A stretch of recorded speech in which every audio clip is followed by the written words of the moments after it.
Hey, what's up, patron subscribers? It's your old pal Brian Keene back with an all-new live stream, exclusive live stream just for you. As you can see, we are still in the kitchen. We're down to 2 kittens.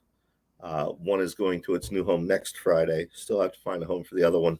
But then I will be back upstairs in my office. I apologize for the lighting. I'm in the kitchen. What are you going to do? Nick Kaufman, if you're watching, there's the booze. Nick was very excited by the booze last weekend. Hello, Captain Three Kidneys. Nice to see you. While we are waiting for people to come in, we will do what we always do, and that is show off cool shit from me and Mary's library. Today is H.P. Lovecraft's birthday. Now, it's no secret H.P. Lovecraft is a problematic writer. He had some beliefs on race that were repugnant even for his time. But that being said, he is an important writer. He was not just an influence on me, he was an influence on this genre. Horror fiction would not have grown in the direction it had grown without his influence. So we can recognize that Lovecraft himself was a pretty abhorrent, repellent man. But we can also recognize that his fiction had a great impact and still does, inspired a lot of people. So I'm going to show off some things from my library. This is an original Arkham House edition of The Horror in the Museum.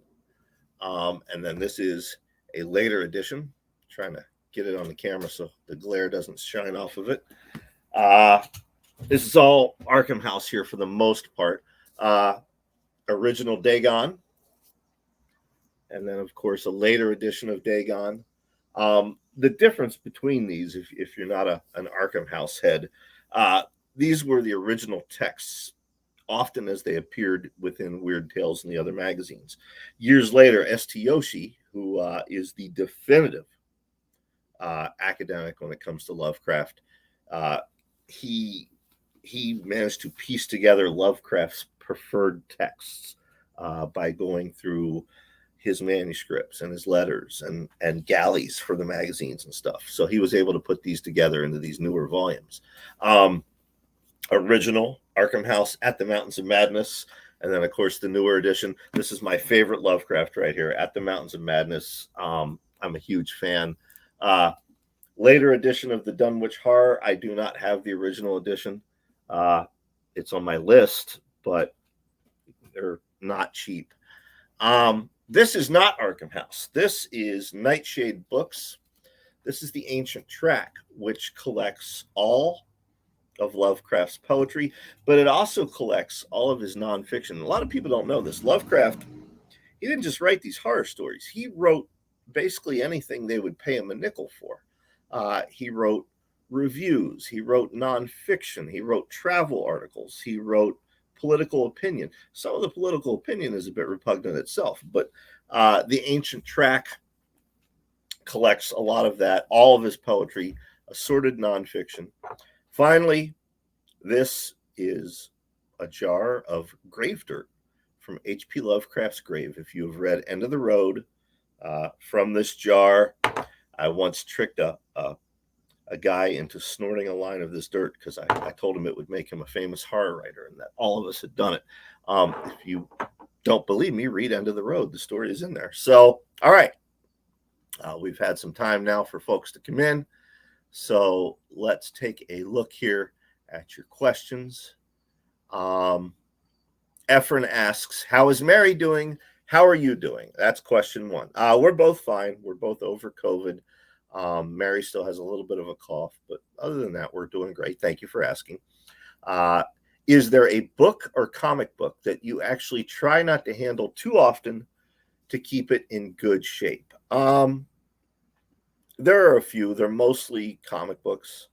Like Marvel's The Avengers. I have from issue 5 on up. The only ones I'm missing is issues 1 through 4. So some of those early issues of the Avengers, I keep them inside the plastic. I don't pull them out to read them.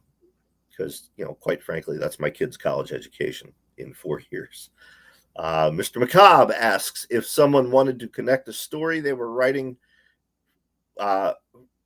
Connect the story they were writing with your mythos, much like people do with Lovecraft. How might that work, aside from your permission? One might assume a monetary agreement. Well, that depends. I mean, if we're talking about fan fiction, I've never frowned upon that. I don't. I've read some of the fan fiction that people have written based in my world, and it's cool. I haven't read all of it because, quite frankly, I just don't have time. But I think it's neat that the fan fiction community uses my stuff as a source of inspiration. I don't consider any of that canon, nor should my readers.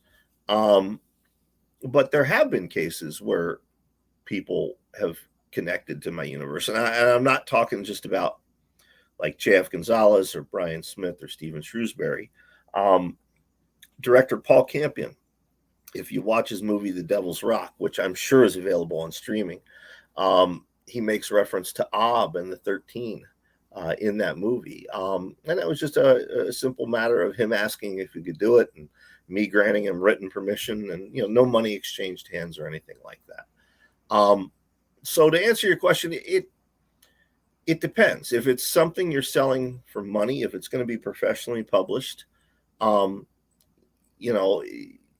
if it's just a one-off mention like Paul did with The Devil's Rock, that that's cool. But you should run it by me first, of course.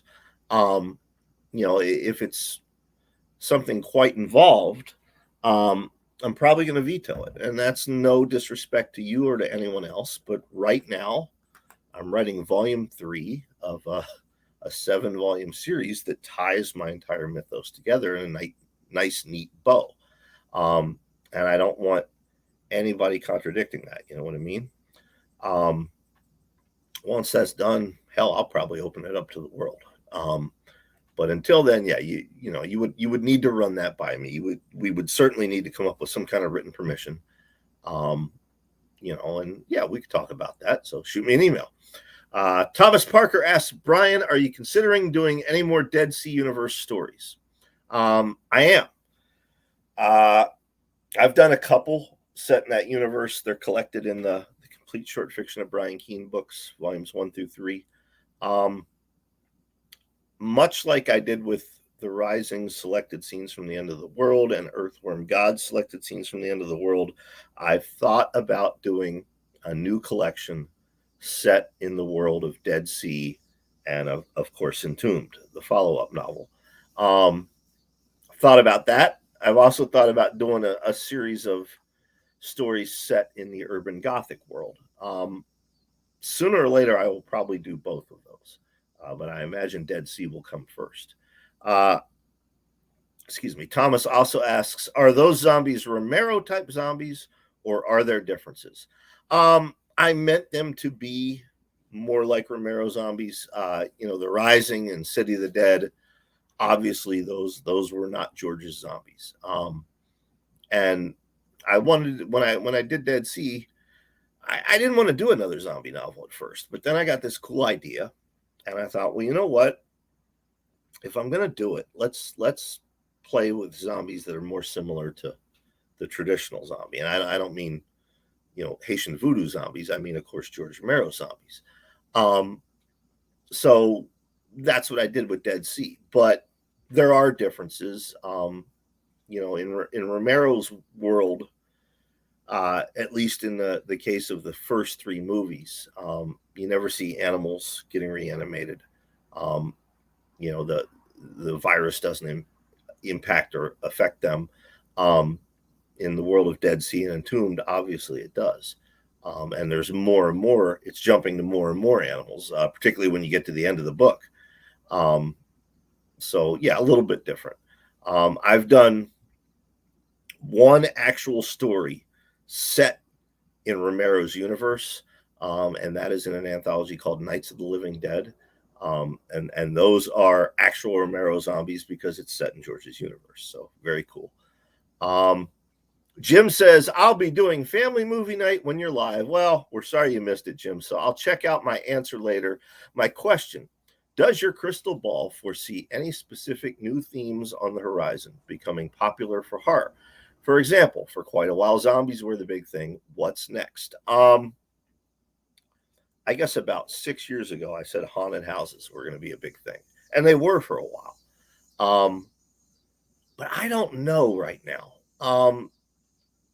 And the reason for that is the turmoil that the world is under. I'm a big believer that horror fiction and horror films often address what's going on in society, be it consciously or subconsciously. Whatever's going on is reflected in the art. Let's use Romero, for example. If you look at Night of the Living Dead, that's a reflection of the racial strife at the time when it was filmed. Dawn of the Dead is a reflection of the rampant consumerism and Reaganomics of the time when it was filmed. And Day of the Dead is a condemnation of the military-industrial complex, which was a big thing at that time. Stephen King's Salem's Lot, written at a time when in America you were seeing a lot of think pieces and a lot of articles about the death of small town America. It was the 70s, and it was the start of the big stores like Walmart. Just the start. Didn't get bad until the late 80s, 90s onward, 2000s. But it was the start of these big stores coming in and wiping out Main Street, or bigger chains buying up the small mom and pops. Salem's Lot can be seen as a subconscious commentary on that, in my opinion. Also a subconscious commentary on immigration, which post-Vietnam was becoming an issue in America. Speaking of Vietnam, you look at everything that happened in horror stemming out of the aftermath of that war. Some of it conscious, some of it very subconscious. So right now, with everything that's going on, I mean, Russia and Ukraine, China and Taiwan, our democracy falling apart here at home, literally falling apart. We're seeing politicians on both sides, extremists on both sides, getting the bullhorn, and nobody seems to have the strength to stand up and say no to this. You've got people on the right openly advocating racism, and you got people on the left calling for lunacy, like defund the police departments.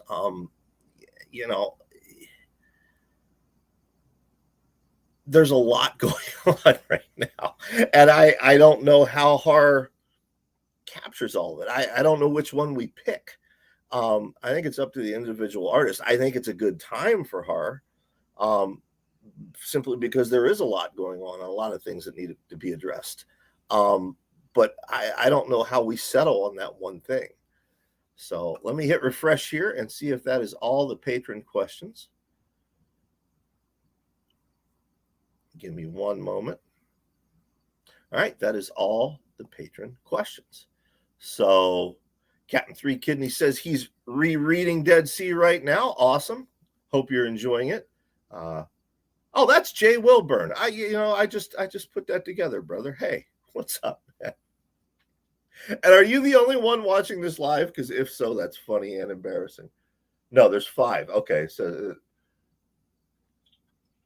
so yeah, this will be the time that if anybody else has any more questions, they can put it there in the comment section. And if not, we'll end this. We did a 15-minute run, but yeah, not a lot of questions this week. Maybe I'm doing these too often. I don't know. But we'll wait for a moment and we'll see if there's anything that pops up. And if not, I will give a shout out to Jay. He's interviewing me about J.F. Gonzalez's estate and what we're doing with it and how we've kept it so active and alive. I don't know if I'm allowed to say where that's going to appear, but of course I will put the link on Twitter and in my newsletter, etc. when we're done. But yeah, this is an interview I'm looking forward to because it's not something I get asked about a lot, and I have a lot of things to say about it. So, all right, I don't see any questions popping up, so that's it. A short and sweet one tonight. Thank you all for continuing to support me on Patreon. I appreciate it. I pay $1,700 a month in rent, and Patron covers a little more than half of that. So I appreciate it very much. Nope, here's a question from Joanne. Have a fabulous rest of your weekend. I will, and you do the same. And we will see you guys next week.